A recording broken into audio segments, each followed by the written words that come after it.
Is the word no a complete sentence for you? Well, let's dig into our relationship with the word no and understand how by learning to say no, we can have more fulfilling life.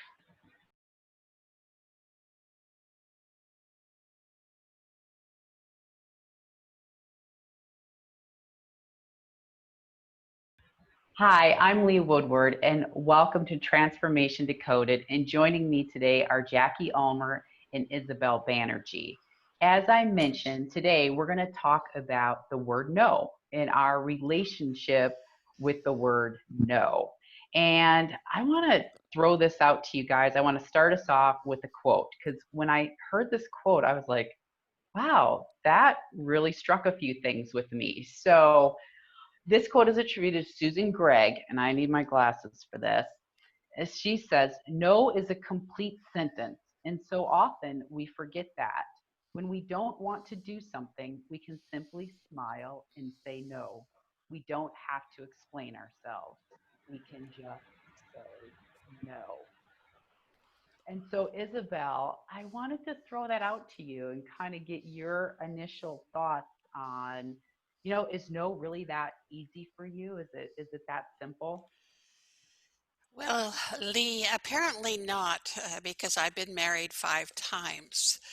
Um, so I have a very colorful and rich relationship with the word no. And I had a little while to think about this when you proposed our topic today as a moderator. And I thought about the number of times that I've said no and been glad of it. And I've said no and actually, truthfully, I don't think that there are many times that I could ever recall that I said no and regretted that.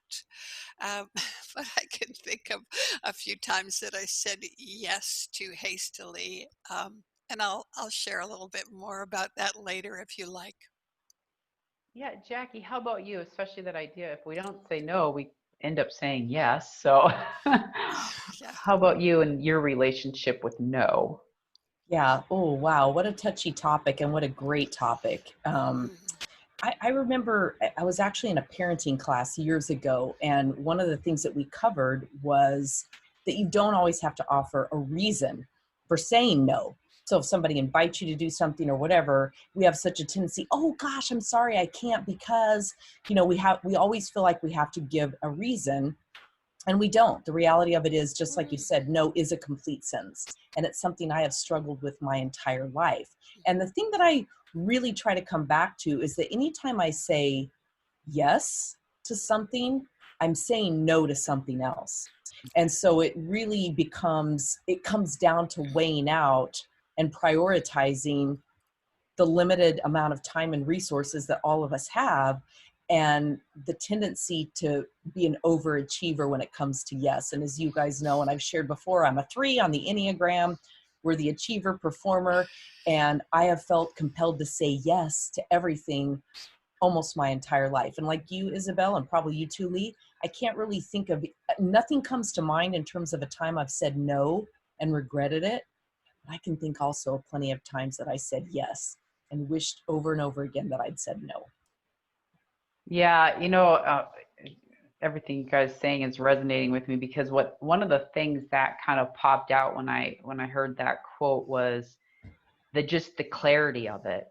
Just say no.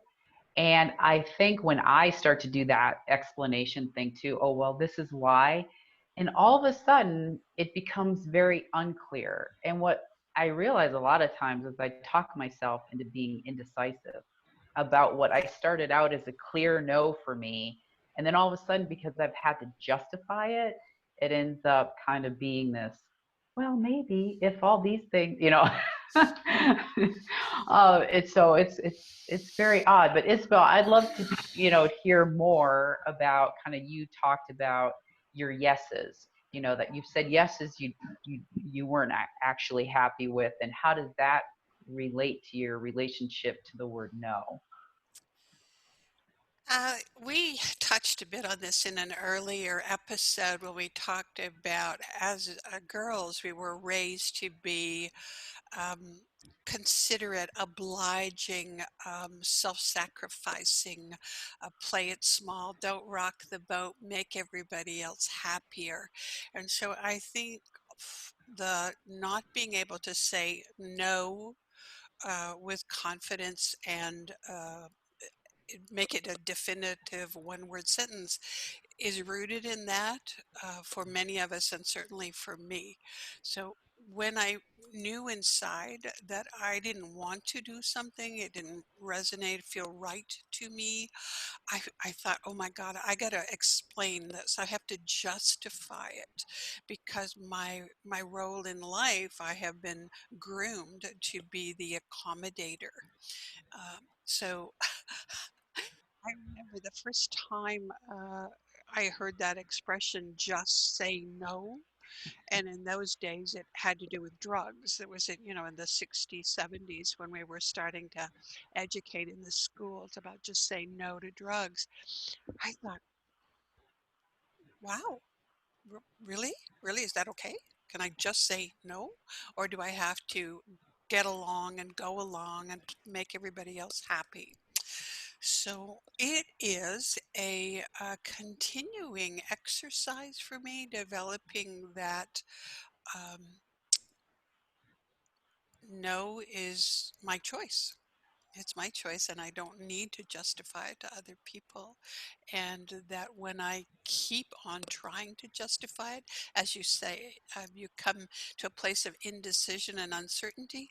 But I also think that we really dilute our conversation and we lose our own credibility by going on and on explaining why we couldn't really do it, but maybe if, etc. Yeah. Yeah, it's Jackie, you mentioned something in about, kind of raising your kids. You kind of had a parenting class. How about like the difference between, okay, a stranger asks you to do something and you're like, no, and some of the people that are much closer in our life, and how do you manage, saying no to the people that are really important to you? I think a lot of it comes down to boundaries, which is another topic that we will be covering. Yeah. And it's an area that I've struggled with. I grew up in a family that really didn't have boundaries. I mean, I look back now and I think, oh my gosh, I mean, we just were all over each other and everybody's business and, extended family and all that kind of stuff. And interestingly, when I got married, you bring into a relationship what you grew up with, and you assume that that's the norm. And you assume, especially the younger you are, you assume that everybody else kind of grew up with that same standard. And I had to learn family boundaries after I got married, just in terms of what was acceptable and Mm. appreciated and not appreciated and all of that. And that was difficult for me because I had to learn to say no to my family, no to my parents, no to that extended group of my family, uh, to honor and respect my marriage and my commitment and my vows and what we were building together. And that was really, really challenging for me. And kind of to hit on what Isabel said in terms of eroding your credibility, I think also it when we don't say no, we're ultimately saying no to ourselves. And Yes. in saying no to ourselves, we're not only eroding that credibility, but we're eroding our sense of self-worth, Mhm. um, our sense of I don't know, just that self-worth is the word that's coming up for me. and Yep. and just really counting ourselves and being all in for ourselves first and foremost. So that's something that I've really had to come to terms with too, is how am I discounting and how am I eroding away my sense of personal values, personal space, and worthiness and confidence when I don't say no and stand up for myself. Isabel, that obviously struck a nerve with you. What are you thinking about? It really hit home for me, Jackie, when you said we say no to ourselves. Yeah, by not saying no to others, that's something that I am becoming. I'm really spending some time thinking about now, and the circumstances these days with forced isolation and a lack of social contact and stuff, in some respects, has made it easier because there's a very public reason for not taking on something. But yeah, having that um, relationship with myself to say, to honor yourself, to be true to yourself, that that's not something that you want to say yes to. And by continuing to begrudgingly go along with it or fake it, um, you only chip away at your self-confidence. As you said, self-worth, Jackie. Confidence is the one that was a big one for me. And I think there's a lot of evidence, even scientifically out there, by continuing to repress what we want does some really nasty stuff to our physical health, not to mention our medical health. So just say no. I'm talking to me. I need to have that conversation in the mirror, right? Well, and I think, we talk all about changing, Yeah. and so Jackie, you were kind of talking about, hey, I had this family set up and then I went through this life change, marriage, and I had to kind of change the rules. And that can be hard. I mean, because we Yeah. change through our lives and things that were okay to say yes to, at one point in our life may not be. So, I mean, I would love to hear you guys' thoughts. You can kind of just chip in, but like, how do you make those changes and not everyone goes along with you because you used to say yes to them and now you're saying no? I mean, kind of how did you handle that, Jackie, specifically in some of the things you were talking about? Well, it was challenging. And as I've shared in previous episodes, I'm a scooch everything under the rug kind of person and not deal with feelings and not deal with situations. And I can look back and see where, oh my gosh, I dealt with so many things almost by not dealing with them. Um, it was easier back in the day. We didn't have social media and the internet even, and cell phones and all of that for texting and some of that stuff. So it was easy just to not answer the phone, not return the phone, just different things like that, where I really became in the early days more of an avoider than willing to stand up for myself, stand up for different things. And it's kind of funny. I look back and I think, how much of that did I just make up? How much of that was a made up story by me, assuming that if I wasn't the accommodator anymore, like you mentioned, Isabel, that I was going to be shunned or whatever. I think a lot of that was just a story that I made up just from my experiences of growing up. And Isabel, you kind of mentioned, saying yes with resentment or whatever. And I know Brene Brown talks about that you Mm. can saying yes with resentment, and many of us do that. She talks about it, I think, with bake sales and stuff at her kids' school, when it was like, oh, can you bring cookies for the bake sale or whatever? And she was like, oh, and she even laughs about how her whole tone changes and she gets this little chuckle and this high pitched voice. Oh, of course. Why, sure, I'd be delighted to, kind I, of sp- thing. And I specifically remember the example with Glennon Doyle about how many flavors of cream cheese she had to oh, bring. I remember. Yeah. yeah, I mean, just that kind of stuff. And we think how many times we do that. And it- it's easy. And another thing that Brittany talks about is being an over performer and underperformer in certain situations. And I think that groups of us fall into that for whatever reason, our personality types, but it really doesn't serve anyone. Saying Yeah. yes with resentment is much worse than saying no, because everybody else picks up on the resentment. Yeah. You're not hiding it. You think you are, with that saccharine sweet voice or whatever, but you really aren't. And so it doesn't bode well in your own personal uh, brand. It's not Yeah. really the right word that I want to use, but just in how you put yourself out there, how you show up for other people. Right. It creates a different definition for true grit when you're just gritting your teeth, uh, doing something because you think that's what's expected or that's appropriate, or that will earn you favor or acceptance in a group. And yet, all the while, as you say, we're not kidding anybody except ourselves, at least not people who are close to us, right? Yeah. Yeah, and and I guess interesting flipping this because we're starting to talk about how other people may see it.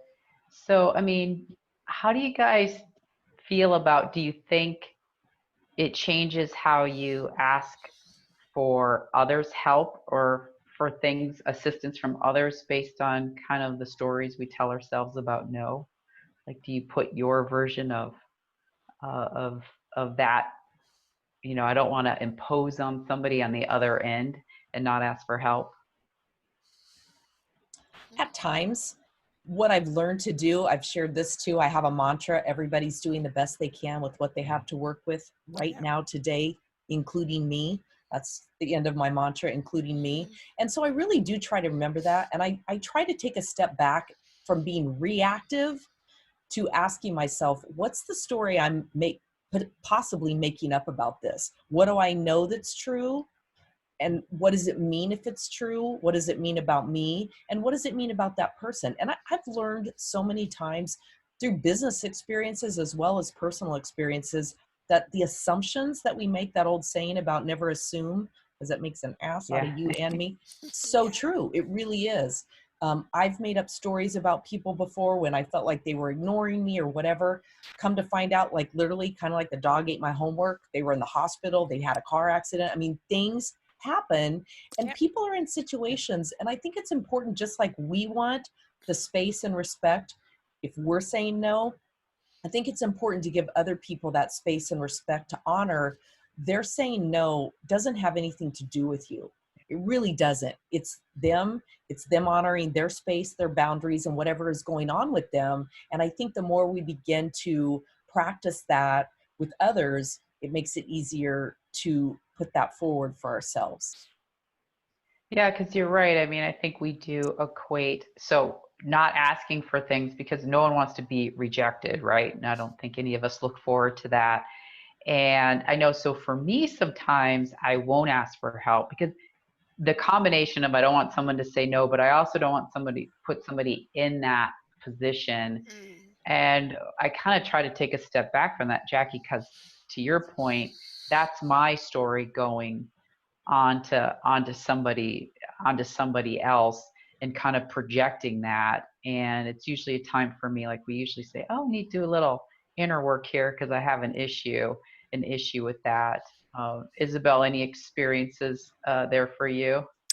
Well, I, I'm caught in my thoughts right now, just thinking more about how I deal with saying no and where, I understand where it came from. What it's rooted in is I grew up with that, those role models. But now, gosh, 65 years later, you think I would have come to terms with it doesn't it's not a reflection of about how I like you or anything. It's that is not right for me. I don't have the capacity to do that. It's not my charity of interest. It's, I don't have time. I don't want to fight your battles for you, whatever the reasons are. And how what I'm thinking about is how I will show up as a more honorable person if I'm just very clear and straightforward in a kind way. No, I I I, I can't do that. No, that's not okay. It doesn't have to be harsh. It doesn't have to be defensive. It doesn't have to be, I can't come because my aunt is getting a heart transplant. It doesn't have to be false, right? Right. Have an example. I received a text message just before our recording session asking me to participate in something Friday morning at 7 a.m. And I kind of told a white lie and said I had an early morning meeting, which isn't necessarily a lie, but I think I could have just replied, "Sorry, I'm not available. I'm Yeah. not. I don't have to say go clean up the mess yourself or anything like that, right? Just say no. Yeah. So Can't work do it. to be done. Transforming the word, the meaning of no, how powerful it is to be Well, able to own my no. yeah, I mean, and Isabel, you're talking. I hadn't even thought of this prior to, one of my just really favorite books is called Gift of Fear. And it's really interesting because uh, predators, they have found one of the common traits, especially against women, is they see how long and how many times it takes to move us from no to yes. Ah, yes. And Yes. that is an indication that you're a target for Right. crime because your boundaries can get pushed and you will do something against your own self-interest Right. to appease to somebody else. And that just came up so clear. And there's kind of two sides of that as we've been talking about that just came up like, okay, it's so important that we have those boundaries. That's an extreme example, right? But on the flip side, relationship, we also need people to respect our boundaries. Yeah. And so sometimes when we're trying to do that pleasing and you go, wait, shouldn't you just respect the fact that I can't do that Friday morning? That should not be a big deal type thing. So it's lots of food for thought on that one for me because that just came up like, wow. It's So, amazing to think two little letters, the complexity of this, right? Yeah. And You I know, and know. I love that you brought up the little white lie, because again, I think that's another thing that erodes at our own uh, self-respect. Or again, I'm not coming up with the right words that I'm thinking about, but yeah, just all of that. It's yeah. just it's a breaking of our own trust or something when we do that. And so I think it's definitely something to work on. Mm. Another, not to quote Brene Brown ad nauseum today on this particular show, but one of the things that I remember that she has said is be willing to choose discomfort over resentment. That's one of the things that she's Uh, brought up with the word no. And it's like, okay, I can settle in the discomfort that initially, versus, because you can get over discomfort quickly, right? You can move past that almost the minute that it's sent or whatever. It's like, okay, that wasn't uncomfortable, but I can live with that. But resentment can stay with us for a long time, and that can chip away at so much more. oh Yeah. my gosh, Jackie, so true. I mean, resentment will fester and become a deeper, painful sore. You're right. So yeah, take what rip the band-aid off. Maybe that's not the right analogy here, but deal with the discomfort. And I was thinking when you were saying that, when we don't say no clearly, we're really breaking a contract with ourselves. And how sad is that? It makes me feel sad thinking, there I go again, shitting on myself. Yep. Yep. Yeah. Well, I would love to hear because we talked a little bit about, and I'm going to call it the authentic no. Like when you get to that place, it's the right, you guys know it, you don't regret it, you kind of Yeah. move forward. So, Jackie, I'll throw it out to you first. Like, how do you get there? Like, how do you feel good about this is an authentic no for me? I think it's about a lot of stuff, self-worth, and being willing to pause before we knee jerk say yes. Yeah. Really being able to pause and ask myself, how much time and resource, how what type of resources do I have? And it's kind of like what you said, Isabel. Is this a cause that I support? Is it a charity I support? Is it something I do have time for? Am I even behind it? I know that Oprah has shared that in that what do I know, what do I know for sure? She Yeah. has talked about that, for a long time, having a hard time saying no to giving charitably because she didn't want to be perceived as stingy, even Right. though a lot of times they were causes that she didn't really get behind. And so again, that dishonors ourselves, dishonors our beliefs, our values, all of that. So I think it's really being willing to pause for a moment before we answer, period, and give ourselves that time to reflect. And then just owning your own strength and your own power, and knowing my friends are still my friends and they'll still be my friends. And I'll still be my friend for sure if I honor my own boundaries. Great. Isabel, how about you? I couldn't help but think of the book that we share. that we've all three been contributors to, and the theme section of the book called Love Thyselfie. And there isn't a chapter yet saying about saying no, but I think there should be. And I'm going to take a note on this to include that in the next book that I will ask you to contribute to. Say it's wow, this is like learning a whole new muscle skill to not agonize and analyze and rationalize and sacrifice when we really just want to say no. And of course, as a Canadian, I would say, no, thank you. Oh, great. Well, I love it. Well, we are going to wrap up, and I just so hope that our conversation on no has helped you identify ways that you can make no a complete sentence for yourself. And we would love to hear your comments, any of your ideas, your thoughts, your suggestions on how to say no. Yeah. Put them below. And of course, we'd love to have you join us on our Facebook community. And we'll put links below. And we look forward to seeing you next week. Bye. Bye, and practice saying no. Yes. Yes. No and yes. No. Yes. Yes. All right. Bye.